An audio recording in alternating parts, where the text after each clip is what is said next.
पालमपुर गांव में रहने वाली करुणा की शादी को लगभग 8 साल ही हुए थे जब उसका पति उसे और उसके दोनों बच्चों को छोड़कर इस दुनिया से चला गया। घर की जिम्मेदारी अब करुणा पर आ गई। उसकी एक 8 साल की बेटी राधा और 6 साल का बेटा सुधीर था।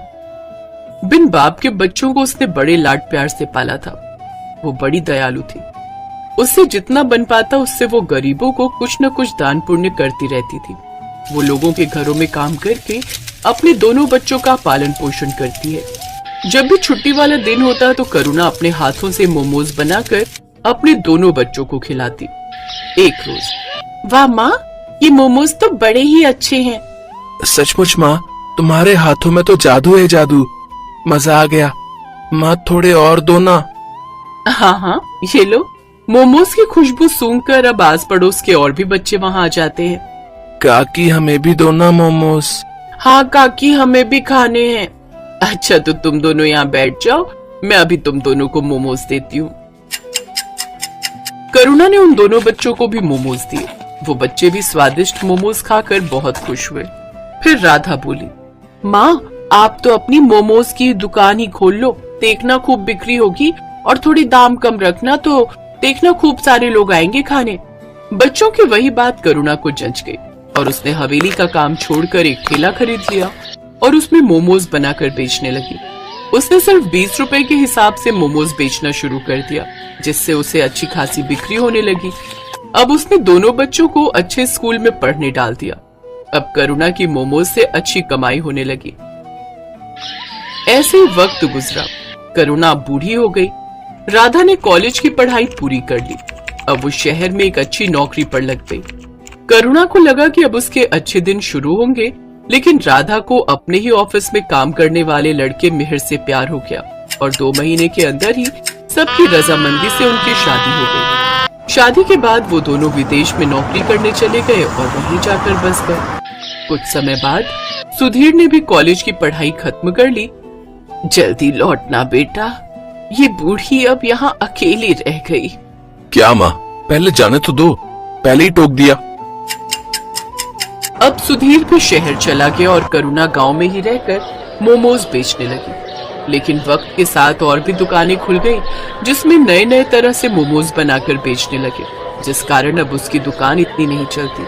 उधर शहर में सुधीर की अच्छी नौकरी लग गई और वो वहीं के ऐशो आराम में खो गया और अपनी माँ को भूल गया। कुछ समय बाद उसने वहीं एक लड़की से शादी भी कर ली और उसके साथ वो वहीं बस गया। करुणा के दोनों बच्चे उससे दूर अपनी अलग दुनिया बसाकर बस गए। बूढ़ी करुणा का काम अब ठीक से नहीं चल रहा था। एक रोज करुणा बहुत धार्मिक स्वभाव की थी। वो हर रोज गणेश जी के मंदिर में जल चढ़ाने जाती थी और प्रार्थना किया करती थी, हे भगवान, इस अभागन पर दया दृष्टि डालो। जीवन बहुत कठिन हो गया है। लोगों से उधार लेकर मैंने अपने बेटे को पढ़ाया और अब वो मुझसे मिलने भी नहीं आता। मेरे पति के गुजर जाने के बाद उनकी दुकान चलाना मुश्किल हो गया है। कोई काम करने वाला नहीं है और अब इस बूढ़ी से इतना काम भी नहीं हो पाता। हे प्रभु दया करो। ये बोलकर करुणा वहां से चली जाती है। करुणा निराश मन के साथ दुकान पर बैठी होती है। तभी करुणा के पास 2 जुड़वा बच्चे आते हैं। दोनों की उम्र 16 साल थी। वो आकर करुणा से कहते हैं, मैया, हम दोनों भाइयों के पास कोई घर नहीं है, क्या आप हमको अपने साथ रखेंगी? हम इसके बदले आपका सारा काम करेंगे। बेटा, मैं खुद परेशान हूँ, मैं तुम्हें अपने साथ कैसे रख सकती हूँ? मैया, हम आपका सारा काम करेंगे, बस आप हमें अपने साथ रख लीजिए। ठीक है। करुणा को उन दोनों जुड़वा बच्चों पर दया आ जाती है और वो दोनों को अपने साथ रख लेती है। भगवान ने इस बार करुणा की पुकार सुन ली। वो दोनों भगवान के भेजे हुए दूत थे, जिनको भगवान ने करुणा की मदद के लिए करुणा के पास भेजा था। करुणा मोमोज का सामान बना रही होती है। माँ जी, ये काम आप हमें दे दीजिए, मोमोज हम बना लेंगे, आप जाकर आराम कीजिए। करुणा रसोई घर से बाहर आ जाती है। वो दोनों बच्चे उसके बाद गेट लगा देते हैं। थोड़ी देर बाद गेट खुलता है। करुणा देखती है कि सारे मोमोज बहुत अच्छे से तैयार हो गए हैं। करुणा ये देखकर बहुत खुश होती है। अरे वाह, तुम दोनों ने तो बहुत अच्छा काम किया है। फिर करुणा उन दोनों बच्चों के साथ अपनी मोमोज की दुकान खोलती है और मोमोज बेचने लगती है। आइए आइए, स्वादिष्ट और मजेदार मोमोज खाइए और अपने घर भी ले जाइए। आइए आइए। आज करुणा के मोमोज में से ऐसी खुशबू आ रही थी जैसी कभी नहीं आई। पूरे बाजार के लोग मोमोज की खुशबू से आकर्षित होकर करुणा की दुकान पर आने लगे और देखते ही देखते करुणा की दुकान पर भीड़ लग जाती है। अरे एक प्लेट मोमोज देना, मुझे भी दे दो एक प्लेट। अरे वाह वाह वाह, इतने स्वादिष्ट मोमोज तो मैंने आज तक कभी नहीं खाए। वाह वाह वाह वाह वाह। करुणा लोगों की ये सारी बातें सुनकर काफी खुश होती है। देखते ही देखते उसके सारे मोमोज बिक जाते हैं। आज तो बहुत अच्छी कमाई हो गई। अगर ऐसे ही मेरे मोमोज बिकने लगेंगे तो मेरा सारा कर्ज उतर जाएगा। दोनों बच्चे अब करुणा को कोई काम नहीं करने देते। दोनों मोमोज बनाते और करुणा के साथ उन्हें बेचने भी जाते। उन दोनों के बनाए मोमोज में ऐसा स्वाद था कि हर कोई उंगलियां चाटता रह जाता। एक रात की बात है, वो दोनों बच्चे रसोई घर का दरवाजा बंद करके मोमोज बना रहे थे। कमाल है, हर रोज ये दोनों रसोई घर बंद करके मोमोज क्यों बनाते हैं?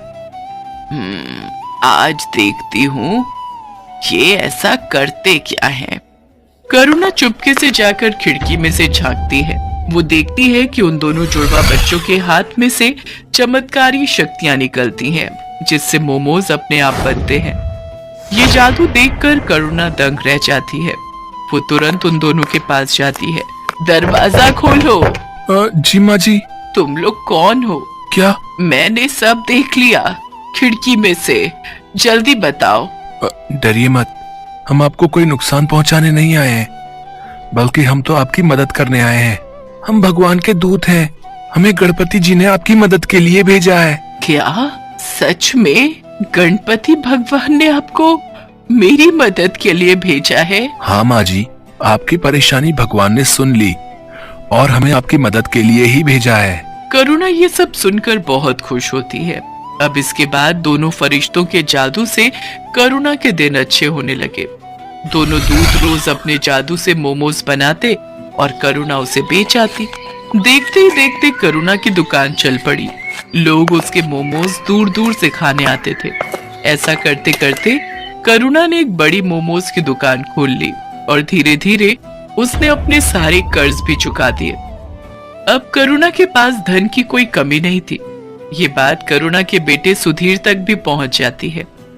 इधर सुधीर की नौकरी भी जा चुकी थी, इसलिए एक दिन करुणा का बेटा सुधीर अपनी बीवी के साथ वापस आ जाता है। माँ प्रणाम, देखो मैं आ गया। अरे सुधीर बेटा, तू आ गया। तुझे देखने के लिए तो ये आंखें तरस गई थी। हाँ माँ, मुझे आपकी बहुत याद आ रही थी। मुझे आप माफ कर दो, मैं पागल हो गया था जो आपसे मिलने नहीं आ रहा था। मेरी मति मारी गई थी, लेकिन अब मैं आ गया हूँ। अब आपको कोई परेशानी नहीं होगी। माँ ये देख, ये तेरी बहू है मीरा। नमस्ते मम्मी जी, हमें माफ कर दीजिए। बेटा, मैंने तुमको माफ तो तभी कर दिया जब तुम मेरी आंखों के आगे आए। आज भगवान ने मुझे सारी खुशियाँ दे दी। अब मुझे कुछ नहीं चाहिए। चलो अब तुम घर में। क्या हुआ? तिजोरी की चाबी मिली? हाँ ये रही। अब फटाफट इस बुढ़िया के सारे पैसे निकालो और चलो निकलते हैं यहाँ से। हाँ चलो। मीरा और सुधीर चुपके से जाकर तिजोरी खोलते हैं और वो तिजोरी में से सारा पैसा निकालकर अपने बैग में भर लेते हैं और वहां से भाग जाते हैं। भागते भागते वो गांव से बाहर निकल जाते हैं। तब वो थक कर एक जगह आराम करने के लिए बैठते हैं। इतना सारा पैसा मैंने पहली बार देखा है। अब जरा बैग खोलकर दिखाओ तो, इसे जी भर कर देख तो लूं मैं। सुधीर जैसे ही पैसों का बैग खोलता है वो देखता है कि उसमें बस राख है। दोनों फरिश्तों के जादू से वो सारे पैसे राख में बदल गए थे। वो दोनों ये देखकर दंग रह जाते हैं। वो दोनों राख को टटोल टटोल कर देखते हैं, पर पैसों का नामो निशान नहीं होता। अरे पैसे कहाँ गए? यहीं तो रखे थे। हाँ, पैसे कहाँ गए समझ नहीं आ रहा है। तभी वहाँ पर दोनों जुड़वा बच्चे आ जाते हैं और वो दोनों सुधीर और मीरा पर जोर जोर से हंसने लगते हैं। अरे मूर्खो, कुछ नहीं मिलेगा उसमें। तुम्हारे मन में जब कालिक भरी है तो उसमें भी कालिक ही होगी ना। कैसी संतान है तू, अपनी माँ को लूटना चाहता है। तेरी माँ ने तेरे लिए इतना सब किया, ये जो मिला है ना तेरे को, ये तेरे कर्मों का फल है। और बिना माँ के तेरा जीवन भी इस राख के जैसा है, किसी भी कीमत का नहीं। अभी भी समय है, सुधर जा और जाकर अपनी माँ से माफी मांग ले। आप दोनों ने हमारी आंखें खोल दी, हम लोभ में अंधे हो गए थे।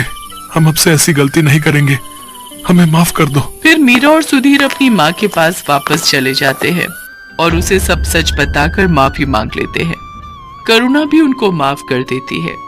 मैं तुम्हारा शुक्रिया कैसे करूं समझ नहीं आ रहा है। तुमने मेरी इतनी मदद की, इसके लिए धन्यवाद। अब मुझे सब कुछ मिल गया है, मेरा बेटा, मेरी बहू, सब। इसकी कोई जरूरत नहीं है माता, हमने कुछ नहीं किया, ये सब कुछ भगवान ने कराया है। अब आपका जीवन अच्छा हो गया है, तो अब हमारा भी यहाँ से जाने का समय आ गया है। अब आप हमें जाने की अनुमति दें। ये बोलकर दोनों वहां से चले जाते हैं। अब करुणा का जीवन बहुत खुशहाल हो गया था। अब उसको किसी चीज की कमी नहीं थी। उसकी मोमोज की दुकान भी अच्छी चल रही थी। अब वो अपने बेटे और बहू के साथ अपना बाकी का जीवन खुशी खुशी